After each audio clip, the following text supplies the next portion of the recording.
2-3 வாரங்களில் யுத்தத்தை முடித்துக்கொண்டு ஈரானில் இருந்து அமெரிக்கா வெளியேறப் போகிறது என்பதை அமெரிக்க ஜனாதிபதி டொனால்ட் ட்ரம்ப் அவர்கள் உத்தியோகபூர்வமாக அமெரிக்க மக்களுக்கும் உலகத்தினருக்கும் அறிவித்திருக்கின்றார்.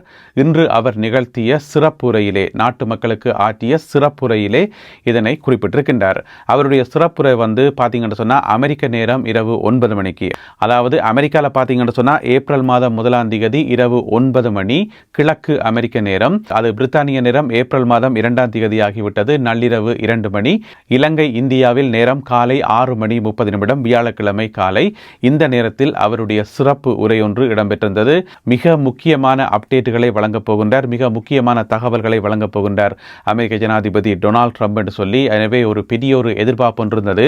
என்னென்னு சொன்னால், இந்த பிரைம் டைம் ஸ்பீச் என்று சொல்றது உங்களுக்கு தெரியும். தொலைக்காட்சிகளை இரவு 9 மணி 10 மணி இந்த டைம் எல்லாம் மிக மிக முக்கியமான டைம்.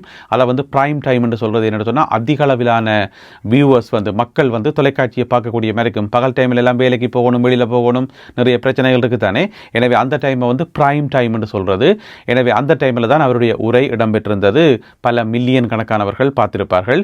20 நிமிடங்கள் நீண்ட அவருடைய உரையில புதுசாக ஏதாவது சொல்லிக்காரா என்று பார்த்தீங்கன்னு சொன்னால், எனக்கண்டா புதுசாக எதுவுமே சொன்ன மாதிரியே தெரியல.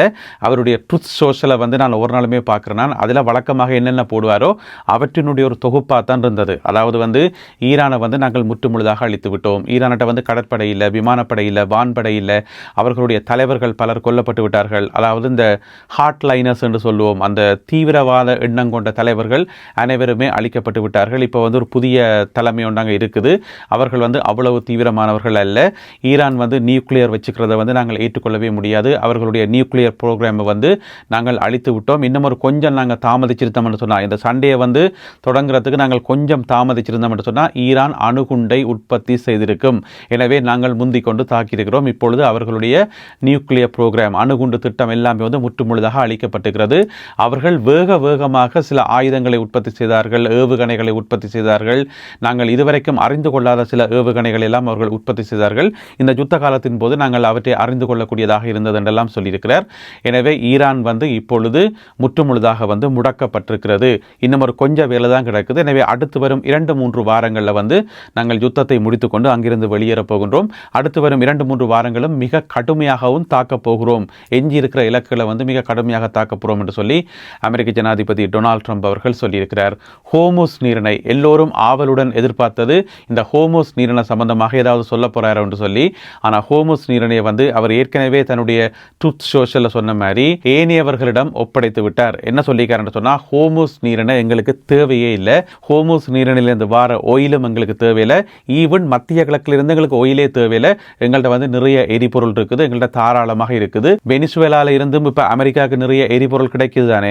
எனவே எங்களுக்கு எரிபொருளே தேவையில்லை, மத்திய கிழக்கினுடைய எந்த ஒரு விஷயமும் எங்களுக்கு தேவையில்லை, நாங்கள் மத்திய கிழக்கில் டிபெண்ட் பண்ணி தங்கி இருக்க வேண்டிய அவசியமும் இல்லை. எனவே ஹோர்முஸ் நீரிணை யாருக்காவது தேவைப்பட்டா நீங்களா போயிட்டு நீங்களே உங்களுக்கு தேவையான ஆயிலை எடுத்துக்கொள்ளுங்க என்று சொல்லி மிக முக்கியமாக ஐரோப்பிய நாடுகளுக்கு தான் அந்த தகவலை சொல்லியிருந்தவர். எனவே அது ஏற்கனவே சொல்லப்பட்ட விஷயம் தான், அதில் புதுசாக எதுவுமே இல்லை. எனவே அவருடைய உரையில இருந்து எங்களுக்கு என்ன விளங்குதுன்னு சொன்னால், ஹோர்முஸ் நீரிணையை திறக்கிற ஐடியாவோ அதற்கான தாக்குதல்களை மேற்கொள்கிற ஐடியாவோ வேறு எந்த ஐடியாவுமோ இருக்கிற மாதிரி தெரியல. இது அவருடைய உரையில இருக்குது. மற்றபடி இந்த யுத்தத்தில் நாங்கள் ஏற்கனவே வென்று விட்டோம், நாங்கள் ஈரானை முடக்கி விட்டோம், இதற்கு உறுதுணையாக இருந்த மத்திய கிழக்கு நாடுகள் எல்லா நாடுகளுடைய பேரையும் ஒன்றுண்டா சொல்லி, சவுதி, கத்தார், குவைத், பஹ்ரைன் என்று சொல்லி, யுனைடெட் அரபு எமிரேட்ஸ் என்று சொல்லி எல்லா நாடுகளினுடைய பேரையும் ஒவ்வொன்றா சொல்லி எல்லாத்துக்கும் நன்றி சொல்லியிருந்தவர். இஸ்ரேலுக்கு நன்றி சொல்லியிருந்தவர். எனவே எல்லாருக்குமே நன்றி, எங்களுடைய படை நடவடிக்கை மிக விரைவில் முடிய போகுது என்று சொல்லி, அதில் 2020ஆம் ஆண்டில் கொல்லப்பட்ட ஒரு ஈரானிய தளபதி ஒருவர் பேரை பற்றி குறிப்பிட்டிருந்தவர் காசிம் சொலைமானி என்று சொல்லி. அவர் இனியில என்ற ஒரு பிரில்லியன்ட் ஆனா ஆபத்தான பயங்கரமான ஆள் என்று சொல்லியிருந்தவர். அந்த வீதியோரம் வெடிக்கிற குண்டுகளினுடைய தந்தை என்று சொல்லியிருந்தவர், ஃபாதர் ஆஃப் ரோட் பாம்ஸ் என்று சொல்லி வர்ணிச்சிருந்தவர். எனவே அவரை நாங்கள் 2020ஆம் ஆண்டிலேயே கொண்டது எங்களுக்கு மிகப்பெரிய ஒரு வெற்றி மேல் வெற்றி. அவர் மட்டும் இன்றைக்கு உயிரோடு இருந்திருந்தா இன்றைக்கு நாங்கள் கதைக்கிற கதையை வேற மாதிரி இருக்கும், வேற விதமான பேச்சுக்களை தான் நாங்கள் பேச வேண்டியிருக்கும். எனவே முக்கியமான இலக்கை நாங்கள் அப்பயே தூக்கிட்டோம் என்று சொல்லி அதை ஞாபகப்படுத்தியிருந்தார். ஈரான் மீது இன்னும் கடுமையான தாக்குதல்களை நடத்தி ஈரானை கற்காலம் நோக்கி அனுப்புவோம் என்று சொல்லி ஒரு வசனமும் சொல்லியிருந்தவர். அதோட இன்னும் ஒரு விஷயம் சொல்லியிருந்தவர், இந்த உலகத்தில் இதுக்கு முதல் நடந்த சில யுத்தங்களை பற்றி குறிப்பிட்டு எத்தனை வருடங்கள் அந்த யுத்தம் நடந்தது என்று சொல்லி, முதலாம் உலக போர் எத்தனை வருடங்கள் நடந்தது, எத்தனை வருடங்கள் எத்தனை மாதங்கள் என்று சொல்லி, அதே போல் இரண்டாம் உலக யுத்தம் எத்தனை வருடங்கள் எத்தனை மாதங்கள், வியட்நாம் போர், வளைகுடா யுத்தம் என்று சொல்லி சில பல யுத்தங்களோட பெயர்களை குறிப்பிட்டு அவை எவ்வளவு காலம் நீடித்தன என்றெல்லாம் சொல்லி போட்டு, ஆனால் இந்த யுத்தம் ஆபரேஷன் எபிக் ஃபியூரி வெறும் 32 நாட்கள் மட்டும்தான் நீடித்தது. 32 நாட்களுக்குள்ளேயே நாங்கள் எங்களுடைய சக்தி மிக்க இராணுவத்தால் ஈரானை அழித்து விட்டோம், ஒரு பலமான எதிரியை அழித்து விட்டோம் என்று சொல்லியிருந்தவர். இது எல்லாமே அவருடைய ட்ருத் சோஷலில் ஏற்கனவே போட்ட விஷயம்தான். எனவே எதிர்பார்த்த மாதிரி மிக முக்கியமான ஒரு உரை, மிக முக்கியமான ஒரு அப்டேட் என்று சொல்லி, ஏனென்று சொன்னால் நேற்று காலமேல இருந்தே நிறைய ஊடகங்களில் சர்வதேச ஊடகங்களில் ஒரு மாதிரி பில்டப் கொடுக்கப்பட்டிருந்தது. முக்கியமான உரையாற்ற போறார், முக்கியமான அப்டேட் கொடுக்க போறார் என்று சொல்லி. ஆனால் எதிர்பார்த்த மாதிரி எந்த விதமான அப்டேட்டும் இல்லை. நான் பெரிதாக எதிர்பார்த்தது ஹோர்முஸ் நீரிணை சம்பந்தமாக ஏதாவது அப்டேட் வரும் என்று சொல்லி, ஆனால் அதை பற்றி எதுவுமே சொல்லல. ஏற்கனவே சொல்லப்பட்ட விஷயம் தான். உங்களுக்கு யாருக்காவது போய் துறக்கணும் முடிச்சுனா நீங்களே போய் துறவுங்க, உங்களுக்கு யாருக்காவது போய் ஆயில் வாங்கணுமே தான் நீங்களே போய் வாங்கி கொள்ளுங்க, எங்களை விட்டுருங்க. கஷ்டமான பகுதி எல்லாத்தையும் நாங்கள் ஏற்கனவே அடிச்சிட்டோம், இனி இருக்கிறது கொஞ்சமான பகுதி தான், அது ஈஸியான பகுதி. அதை நீங்கள் போயிட்டு தைரியத்தை வரவழைத்து கொண்டு, தாமதமான தைரியத்தை வரவழைத்து கொண்டு நீங்களே போய் அடித்து நீங்களே போய் புடியுங்கன்னு சொல்லி தன்னுடைய உரையை 20 நிமிடங்களில் தன்னுடைய உரையை நிறைவு செய்திருக்கின்றார் அமெரிக்க ஜனாதிபதி டொனால்ட் ட்ரம்ப் அவர்கள். இனி ஏனைய செய்திகளை பார்ப்போம். அமெரிக்கா மேலும் பல யுத்த விமானங்களை மத்திய கிழக்கு நோக்கி அனுப்பி கொண்டிருக்கிறது. அதாவது அமெரிக்க விமானப்படையிடம் இருக்கக்கூடிய A-10 தண்டர்போல்ட் இந்த வகையான யுத்த விமானங்கள், இப்போ நீங்கள் படத்தில் பார்க்குற இந்த விமானங்கள் தான். இந்த விமானங்கள் புதிதாக 18 விமானங்கள் இப்பொழுது மத்திய கிழக்கு நோக்கி அனுப்பப்படுவதாக சொல்லப்படுகிறது.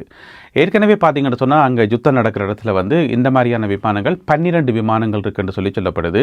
அதாவது அமெரிக்க விமானப்படையில் நூற்றுக்கணக்கான விமானங்கள் அங்கே நிற்கிது.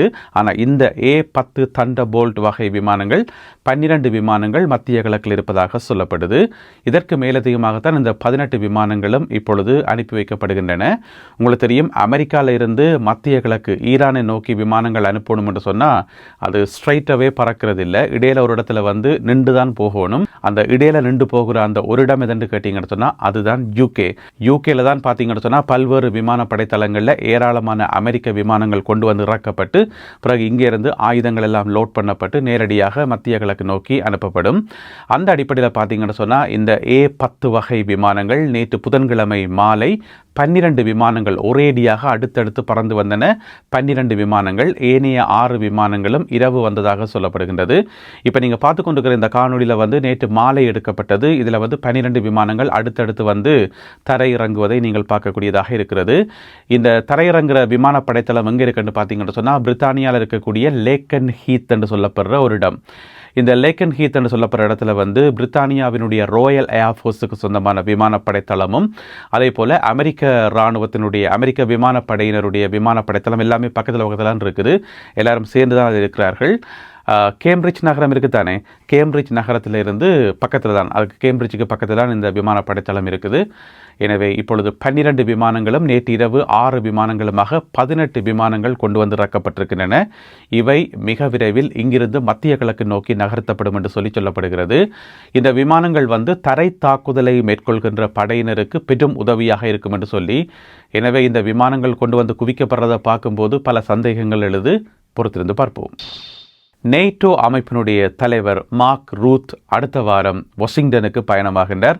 அமெரிக்க ஜனாதிபதி டொனால்ட் ட்ரம்ப் அவர்களை சந்தித்து அவர் கலந்துரையாட இருக்கின்றார். உங்களுக்கு தெரியும், நேட்டோ அமைப்பு கடந்த 80 ஆண்டு காலமாக இயங்கி வருகிறது. 80 ஆண்டு காலமாக ஒரு பிரச்சனையுமே இல்லை. இப்போ டொனால்ட் ட்ரம்ப் அச்சுறுத்தி கொண்டே இருக்கிறார், நேட்டோலேருந்து வெளியில் போகிறேன்னு சொல்லி.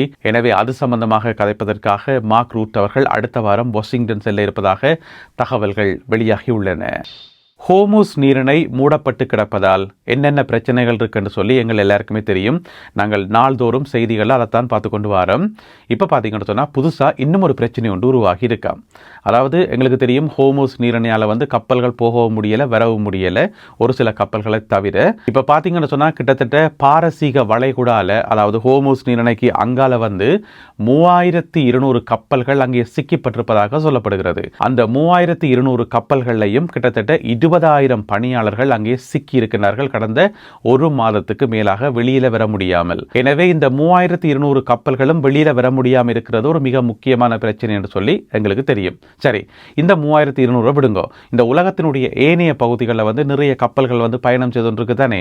பிரச்சனை இல்லாத இடங்களில் நிறைய கப்பல்கள் கடலில் போய்கொண்டு தான் இருக்கும்.